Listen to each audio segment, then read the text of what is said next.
Hello friends, मेरा नाम है अमित और इस वीडियो में आपका स्वागत है। आज हम बात करने वाले हैं एक ऐसे टॉपिक की जो कि कॉमन है उन सभी लोगों के लिए जो इस वीडियो को देख रहे हैं। आज हम बात करने वाले हैं सेविंग्स अकाउंट की और हम इस विषय में थोड़ा सा चर्चा करने की कोशिश करेंगे कि हमें सेविंग्स अकाउंट में कितना बैलेंस रखना चाहिए। इसका आंसर मैं आपको वीडियो की शुरुआत होते ही बता देता हूं कि हमें मेरे हिसाब से अकाउंट के अंदर as far as possible zero balance रखना चाहिए। अब आप में से काफ़ी लोग सोच रहे होंगे कि अकाउंट में जीरो बैलेंस रख के मैं अपना काम कैसे चलाऊंगा। इसका जवाब जानने से पहले हमें यह जानना ज़रूरी है कि लोग आखिरकार सेविंग्स अकाउंट में पैसा रखते क्यों हैं। इसके चार मुख्य रीज़न हैं। सबसे पहला रीज़न है डे टू डे एक्सपेंसेस। लोग अपने जो रोज़मर्रा के खर्चे हैं उनको पूरा करने के लिए सेविंग्स अकाउंट में बैलेंस रखते हैं ताकि जब भी उनको ज़रूरत पड़े वो उसमें से पैसा अपनी ज़रूरत के अनुसार निकाल सके। दूसरा मेन रीज़न जो कि लोग अपना पैसा सेविंग्स में रखते हैं वो है इमरजेंसी फंड, कि जब उनको कहीं ऐसे इवेंट के लिए पैसे की ज़रूरत पड़े जो उन्होंने प्लान नहीं कर रखा है, एकदम से कोई आवश्यकता आ गई है पैसों की और आपको पैसा चाहिए, तो आप उस पैसे को एकदम से शॉर्ट नोटिस पे निकाल सकें। इसके लिए भी लोग सेविंग्स में वो पैसा ब्लॉक करके रख देते हैं। तीसरा जो बड़ा रीज़न है वो है ईएमआईज़, कि जब भी आपने कोई लोन ले रखा है वो आपके सेविंग्स अकाउंट के साथ लिंक्ड होगा और जैसे ही आपको उसकी पेमेंट करने के लिए ईएमआई आपके अकाउंट पे हिट करेगी तो सेविंग से आपका पैसा चला जाएगा। चौथा रीज़न आपके हाथ में नहीं है लेकिन वो है पेनल चार्जेस फ्रॉम बैंक। अगर आप अपना मिनिमम अकाउंट बैलेंस या मिनिमम क्वार्टरली अकाउंट बैलेंस को मेंटेन नहीं करके रखते हैं। काफ़ी सारे बैंक्स हैं जो मैंडेट करते हैं कि आप एक सर्टेन थ्रेशोल्ड मेंटेन करके रखें अपने बैलेंस के लिए, और अगर वो बैलेंस नहीं आप मेंटेन कर रखते तो आपके ऊपर पेनल्टी चार्जेस रखते हैं। अब इसका हिसाब रखना काफ़ी मुश्किल है कि मेरे पास आज अकाउंट में कितना बैलेंस है, कल कितना था, परसों कितना था, और इसके कारण लोग जितना ज़रूरत है उससे काफ़ी ज़्यादा पैसा अपने अकाउंट में छोड़ देते हैं ताकि वो थ्रेशोल्ड से इधर उधर ना जाए और उनके पास कोई पेनल्टी ना लगे। तो अगर हमारे पास कोई ऐसा तरीका मिले जो इन सभी प्रॉब्लम्स को सॉल्व कर सके, और या फिर हमारे को ऐसे ऑल्टरनेट मिल सके जो इन चीज़ों को एड्रेस कर सके और उसके बाद आप अपने अकाउंट के अंदर ज़ीरो बैलेंस मेंटेन कर सके या ऑलमोस्ट ज़ीरो बैलेंस मेंटेन कर सके, इन्हीं कुछ चीज़ों पे हम इस वीडियो में नज़र डालेंगे। तो चलिए वीडियो शुरू करते हैं। अब जब मैं इस वीडियो की रिसर्च कर रहा था तो मैंने कहीं पे पढ़ा कि money lying idle is as good as losing it.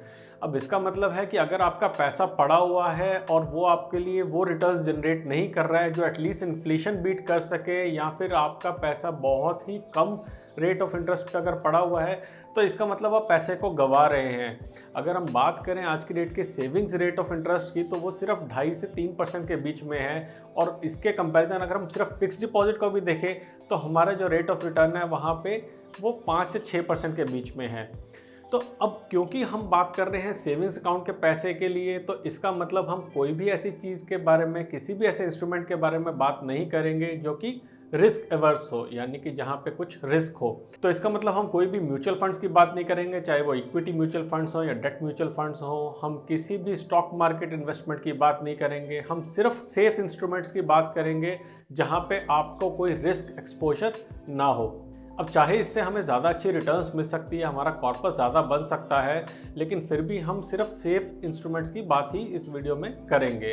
अगर आपने मेरी पिछली वीडियो जो कि है 6 habits to become rich and successful नहीं देखी है तो मैंने उसका लिंक ऊपर आई कार्ड में दिया है, आप उसे क्लिक करके देख सकते हैं। तो सबसे पहले अगर हम बात करें रोज़मर्रा के खर्चों के लिए, तो मेरा सबसे सिंपल और स्ट्रेट आंसर रहेगा उसके लिए यूज़ अ क्रेडिट कार्ड। मैं पिछले 15-16 सालों से क्रेडिट कार्ड का यूज़ कर रहा हूं और क्रेडिट कार्ड को यूज़ करने के काफ़ी बेनिफिट्स हैं।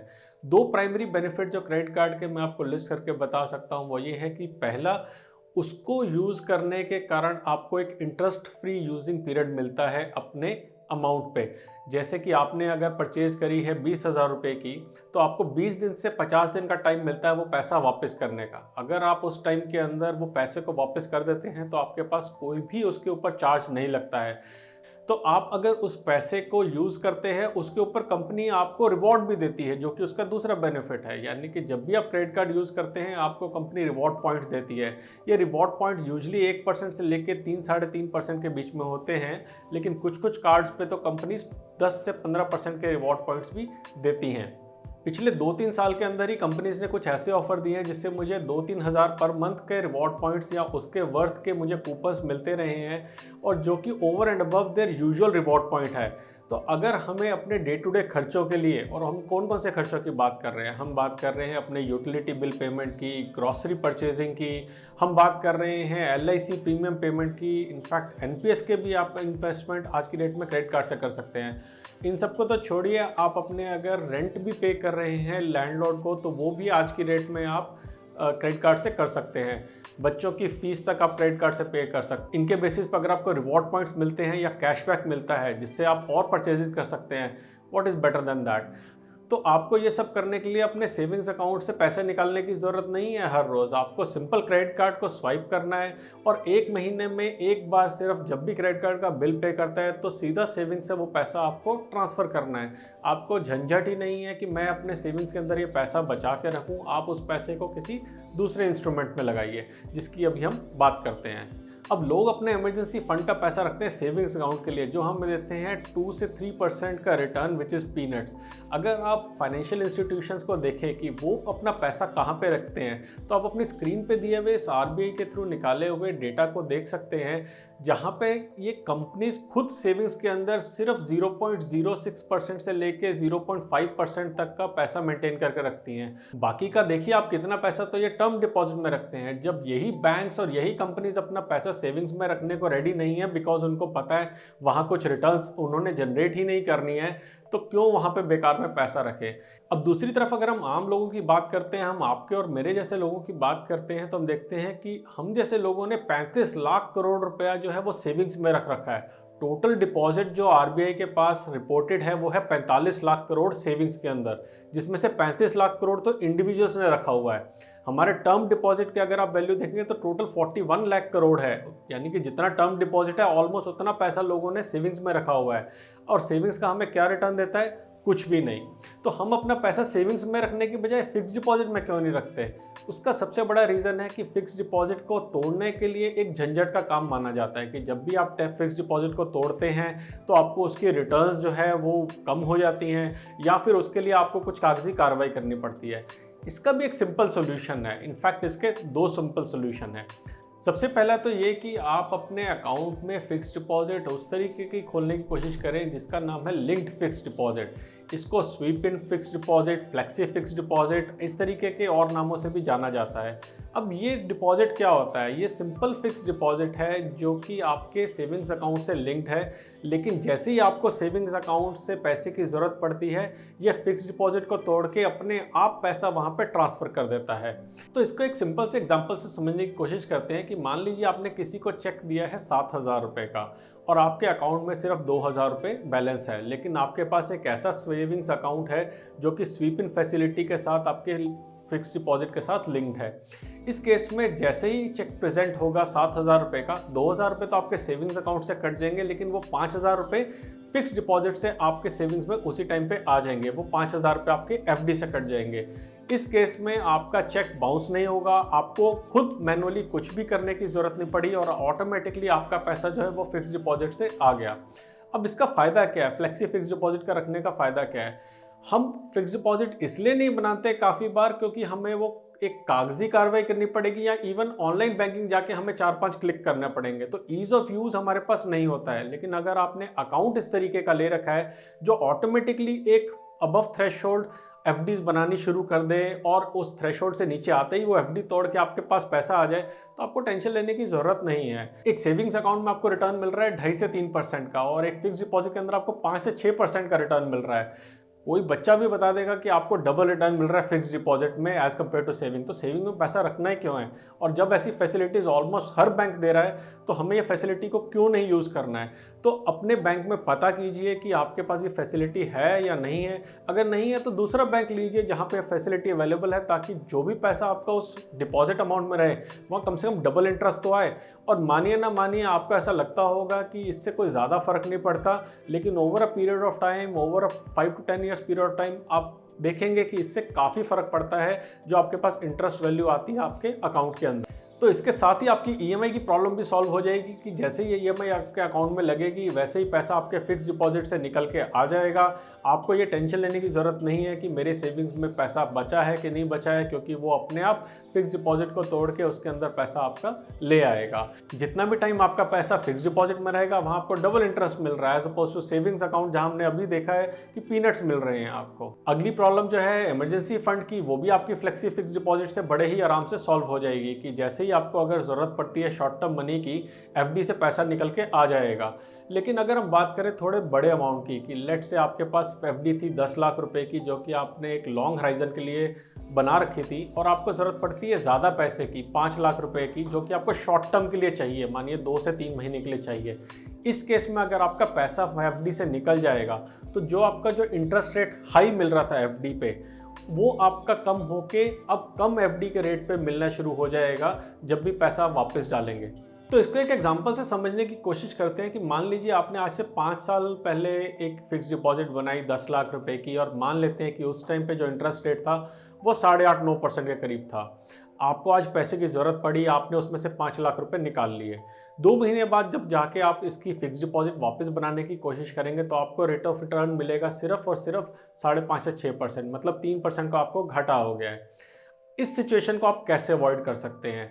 इस सिचुएशन के तौर पे जब आप बैंक में जाते हैं तो यूजुअली आपको जो सलाह दी जाती है वो दी जाती है कि आप इसके अगेंस्ट लोन ले लीजिए, कि आपकी जो फिक्स डिपॉजिट है वो एज अ कोलेट्रल काम करेगी, और आप उसके अगेंस्ट एक लोन लेके आप उस लोन को ओवर द पीरियड आप चुका सकते हैं। मेरी बात मानिए, ये बहुत ही बेकार ऑप्शन है। इस ऑप्शन को तो मेरे हिसाब से सोचना भी नहीं चाहिए। इससे एक ज़्यादा बेटर ऑप्शन है, वो है ओडी ऑन एफडी।